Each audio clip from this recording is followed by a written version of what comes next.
blind, black, and often a musician.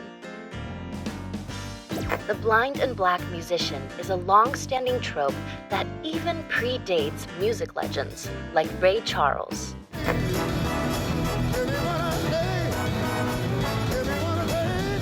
The first musician that becomes wildly popular under the trend of being blind and black and being able to play an instrument is a musician named Thomas Wiggins, colloquially known as Blind Tom. He was born into slavery in Georgia in 1849. How did slavery contribute to the blind and black trope? And how do black musicians challenge that narrative today? I, of course, don't want to fall into the trope of the blind musician because the societal trope that was created is very one note. Let's get a historian's take on the origins of the trope of the blind black musician. Hi, my name is Danielle Bainbridge, and I'm a professor of theater, performance studies, and African American studies at Northwestern University. Blind Tom was considered one of the earliest black celebrities. He did national tours, he did large concerts. Folks who were both disabled and enslaved were actually put to work on stage, and oftentimes made you actually infinitely more valuable than traditional laborers on plantations because you could gain ticket sales, souvenir programs, souvenir photos, appearances at rich houses, and all of this created lots and lots of revenue and income for the slave owners. In fact, Blind Tom's performances earned nearly $100,000 a year, which would be well over $1 million today.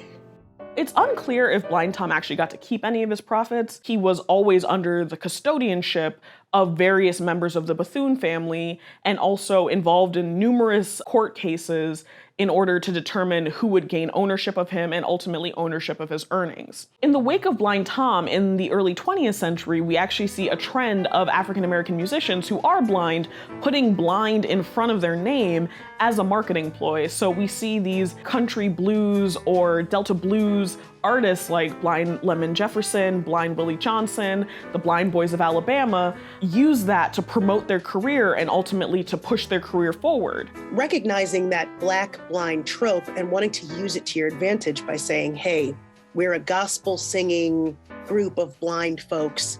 Come book us as this novelty act so that you can pay your bills, so that you can make a name for yourself. I can't hate on that. My name is Lachi, she, her, and I'm a black woman with cornrows. I'm a singer-songwriter and disability inclusion advocate, and I identify as blind. There is also the possibility of, honestly, wanting to celebrate the fact that you're blind. Wanting to say, I'm blind and do music, and I want to be put on the same footing as other people who do music in a different way. Knowing this history about blind black musicians, how did Ray Charles turn that trope on its head? Ray Charles was actually incredibly unique as a musician because he comes in the wake of all of these musicians who found success marketing themselves as disabled and musicians. And so he's living in this legacy, but he also is rejecting it at the same time. He was actively aware of this trope of blues musicians and other musicians who use the moniker Blind Blank, and he decided that he wasn't going to become Blind Ray Charles, but rather that he wanted to be known squarely as Ray Charles. I think the key word is singer. I'm a singer. I mean, I am not a jazz singer, or I am not a blues singer. I am not a country and western singer, or I am a singer. It's interesting that Ray Charles decided against playing the guitar at a very young age because he didn't want to fall into that blind musician, poor, pitiful, on the corner trope.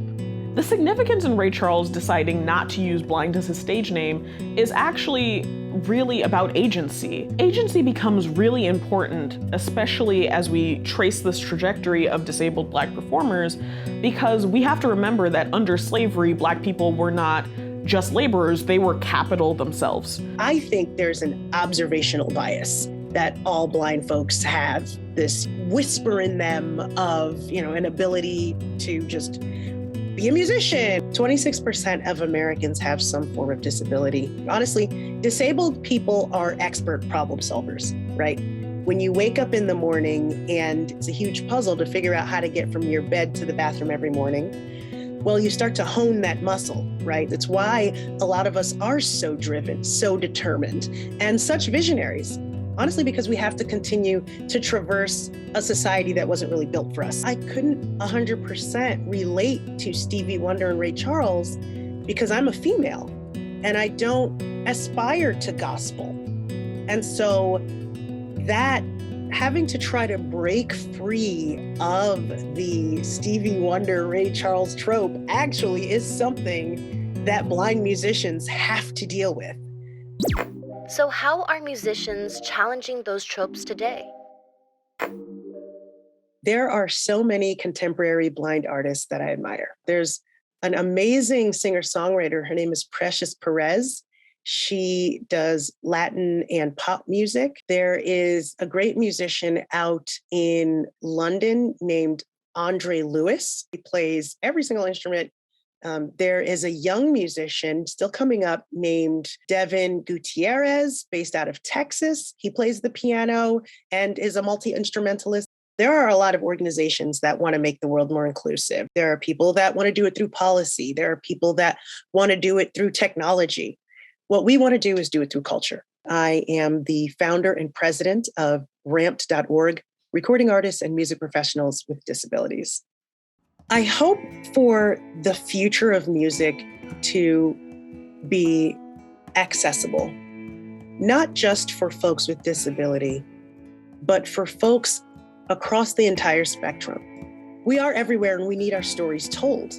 And so I believe that an accessible future in music looks like us telling our stories. Thanks for watching Historian's Take. Make sure to like, subscribe, and comment. See you next time.